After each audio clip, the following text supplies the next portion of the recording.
നമസ്കാരം. Kerala agricultural price and ന്യൂസിലേക്ക് എല്ലാവർക്കും സ്വാഗതം. ഇന്നത്തെ വീഡിയോയിലൂടെ ഞാൻ പറയുന്നത് റബ്ബറിൻ്റെ പട്ടമരവുപ്പ് നമുക്ക് എങ്ങനെ മാറ്റിയെടുക്കാം. റബ്ബർ കർഷകരെ സംബന്ധിച്ചിടത്തോളം കേരളത്തിൽ ഈ പട്ടമരവുപ്പ് എന്ന് പറയുന്നത് റബ്ബർ കർഷകർക്ക് വളരെയേറെ വിഷമം ഉണ്ടാക്കുന്ന ഒരു കാര്യം തന്നെയാണ്. അതായത് ഒരു റബ്ബർ മരം നമ്മൾ ഒരു 8 വർഷം പരിപാലിച്ചതിന് ശേഷം മാത്രമാണ് നമ്മൾ ടാപ്പിംഗ് ആരംഭിക്കാനായിട്ട് പറ്റുകയുള്ളൂ. ഒരുപാട് പ്രതീക്ഷകളുമായിട്ടാണ് ഈ കർഷകർ ടാപ്പിങ്ങിനായിട്ട് ഇറങ്ങുന്നത്. 8 വർഷം ഒരാദായവുമില്ല, നമ്മൾ അങ്ങോട്ട് പൈസയാണ് ചിലവാക്കുന്നത്. അതിനുശേഷം ടാപ്പിങ്ങിന് ഇറങ്ങിക്കഴിയുമ്പോൾ 1-2 വർഷം ടാപ്പിംഗ് ചെയ്ത് കഴിയുമ്പോൾ പട്ടമരവിപ്പ് ആരംഭിക്കാറുണ്ട്. അത് കർഷകരെ വളരെയേറെ വിഷമത്തിലാക്കാറുണ്ട്. അപ്പോൾ പട്ടമരവിപ്പ് എങ്ങനെ മാറ്റിയെടുക്കാമെന്നാണ് ഇന്ന് പറയുന്നത്. അപ്പോൾ വീഡിയോ സ്കിപ്പ് ചെയ്യാതെ മുഴുവനായിട്ട് കാണണം. ഇടയ്ക്ക് പ്രധാനപ്പെട്ട കാര്യങ്ങൾ പറയുന്നുണ്ട്. ആദ്യം നമുക്ക് പട്ടമരവിപ്പ് ഉണ്ടാവാനുള്ള കാരണങ്ങൾ നോക്കാം. അപ്പോൾ നിരന്തരമായിട്ടുള്ള ടാപ്പിംഗ് തന്നെയാണ് ഒന്നാമത്തെ കാര്യം പട്ടമരവിപ്പിനുള്ളത്. അപ്പോൾ പാല് കൂടുതലുള്ള സമയത്ത് ഒരു ദിവസം കൂടെ അധികത്തിൽ വെട്ടിയാൽ പാല് കൂടുതൽ കിട്ടുമെന്ന് പറഞ്ഞുകൊണ്ട് ഒരാഴ്ചയിൽ 5 പ്രാവശ്യമൊക്കെ വെട്ടുന്ന ആൾക്കാർ ഒരുപാട് ഈ മേഖലയിലുണ്ട്. അതും പട്ടമരവിപ്പിന് കാരണമാകാറുണ്ട്. രണ്ടാമത്തെ കാരണം നമ്മൾ അടഞ്ഞ മഴയത്ത് ടാപ്പിംഗ് ചെയ്യുന്നത് മൂലം. അതായത് നമ്മൾ ടാപ്പിങ്ങിന് ഇറങ്ങുമ്പോൾ മഴ കാണില്ല. അപ്പോൾ ടാപ്പിംഗ് പകുതിയായി കഴിയുമ്പോഴായിരിക്കും പെട്ടെന്നൊരു മഴ പെയ്യുന്നത്. അപ്പോൾ ഈ മഴ പെയ്യുന്നത് കൊണ്ട് പെട്ടെന്ന് പാൽ ഒഴുകുന്ന സമയത്ത് ഈ പട്ടയിൽ വെള്ളം വീഴുമ്പോൾ പാൽ കുഴലുകൾ അടഞ്ഞു പോകാൻ കാരണമാകുന്നു. അപ്പോൾ പാൽക്കുഴൽ അടഞ്ഞു പോകുമ്പോൾ പട്ടമരവിപ്പിന് കാരണമാകാറുണ്ട്. പട്ട അഴുകിപ്പോകാനും കാരണമാകാറുണ്ട്. അടുത്ത കാരണം റെയിൻ ഗാർഡ് ഇട്ട് ഉള്ള ടാപ്പിംഗ്. കൂടുതലും പ്ലാസ്റ്റിക്കാണ്.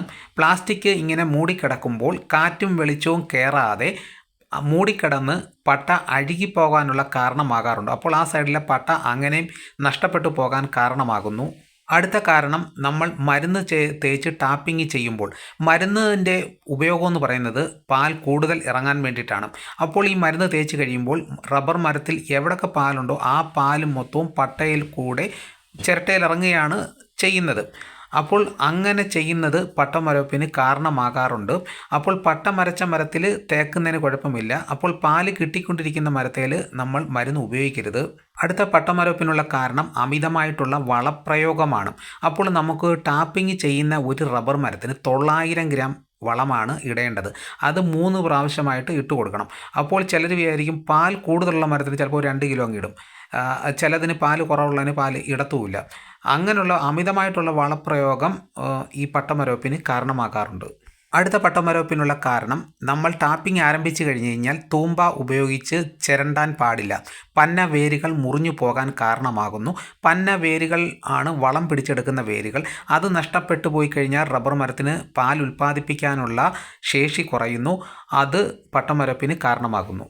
ഇനി നമുക്ക് പട്ടമരവിപ്പ് മാറ്റാനുള്ള മാർഗം നോക്കാം.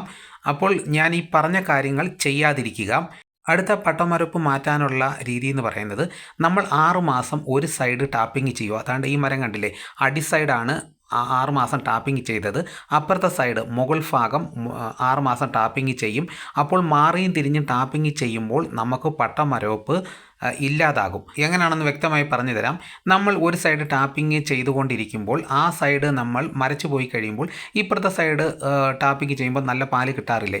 അപ്പോൾ ആ സൈഡിലും പാൽക്കുഴലുണ്ട്, 2 സൈഡിൽ കൂടെയും പാൽക്കുഴലുകൾ ഉണ്ട്, 2 സൈഡിലും പാല് വരുന്നുണ്ട്. അപ്പോൾ രണ്ടും 2 രീതിയിലാണ് വരുന്നത്. അപ്പോൾ നമ്മൾ ആ സൈഡ് 6 മാസം ടാപ്പിംഗ് നിർത്തിയിട്ട് ഇപ്പുറത്തോട്ട് ടാപ്പിംഗ് ചെയ്യുമ്പോൾ അവിടെ നല്ല പാലുൽപാദനമായിരിക്കും. പിന്നെ വേനൽക്കാലം ആകുമ്പോൾ ചോട്ടിലും വെട്ടുക, മഴക്കാലത്ത് മുകളിലും വെട്ടുക. അങ്ങനെ ടാപ്പിംഗ് ചെയ്യുന്നതിലൂടെ നമുക്ക് പട്ടമരവിപ്പ് മാറ്റിയെടുക്കാം. ഒരു സൈഡ് മാത്രം ടാപ്പിംഗ് ചെയ്യുമ്പോൾ ആ സൈഡിൽ കൂടുള്ള പാൽക്കുടലിലെ പാൽക്കുടലാണ് വർക്ക് ചെയ്തുകൊണ്ടിരിക്കുന്നത്. അപ്പുറ സൈഡിൽ കൂടെ പാൽക്കുടലിലുള്ള പാല് നമ്മൾ എടുക്കുന്നില്ല, ആ പാല് അങ്ങനെ തന്നെ നിൽക്കുകയാണ്. അപ്പോൾ നമ്മൾ അവിടെ ആ പാൽക്കുടലിന് റെസ്റ്റ് കൊടുത്തിട്ട് ഇപ്പോഴത്തെ സൈഡ് വെട്ടുമ്പോൾ നമുക്ക് അപ്പുറത്തെ സൈഡ് റെസ്റ്റ് കിട്ടുകയും ചെയ്യും. ഇപ്പോഴത്തെ പാൽക്കുടലിലെ പാല് നമുക്ക് പൂർണ്ണമായിട്ട് എടുക്കാനും പറ്റും. ഇങ്ങനെ ചെയ്ത നിരവധി പേർക്ക് പട്ടമരവിപ്പ് മാറി കിട്ടിയിട്ടുണ്ട്. ഇങ്ങനെ ചെയ്യുന്നത് കൊണ്ട് നമുക്ക് ഒരു സാമ്പത്തിക നഷ്ടവും ഉണ്ടാകുന്നില്ല. 1 രൂപ പോലും ചിലവാക്കാതെ നമുക്ക് പട്ടമരവിപ്പ് മാറ്റിയെടുക്കാം. റബ്ബറിന് കേടുവരികയില്ല. അപ്പോൾ ഈ പറയുന്ന കാര്യങ്ങൾ കൃത്യമായിട്ട് പാലിച്ചു കഴിഞ്ഞാൽ നിങ്ങൾക്കും ഇതേപോലെ പട്ടമരവിപ്പ് മാറ്റിയെടുക്കാവുന്നതാണ്. അപ്പോൾ എല്ലാവരും ഇങ്ങനെ ഒന്ന് ട്രൈ ചെയ്ത് നോക്കുക. ഇതോടുകൂടി വീഡിയോ ഇവിടെ പൂർണ്ണമാകുന്നു. ഇതേപോലുള്ള ന്യൂസുകളും വിലകളും കൃത്യമായി ലഭിക്കാൻ ചാനൽ സബ്സ്ക്രൈബ് ചെയ്തിട്ടില്ലെങ്കിൽ ചാനൽ സബ്സ്ക്രൈബ് ചെയ്ത് നോക്കുക. എല്ലാവരും ഒന്ന് ലൈക്ക് ചെയ്ത് സപ്പോർട്ട് ചെയ്യണം. ഈ വീഡിയോ എല്ലാ കർഷകർക്കും ഒന്ന് ഷെയർ ചെയ്ത് കൊടുക്കണം. മറ്റൊരു വീഡിയോയുമായിട്ട് ഞാൻ ഉടനെ എത്താം. എല്ലാവർക്കും നന്ദി.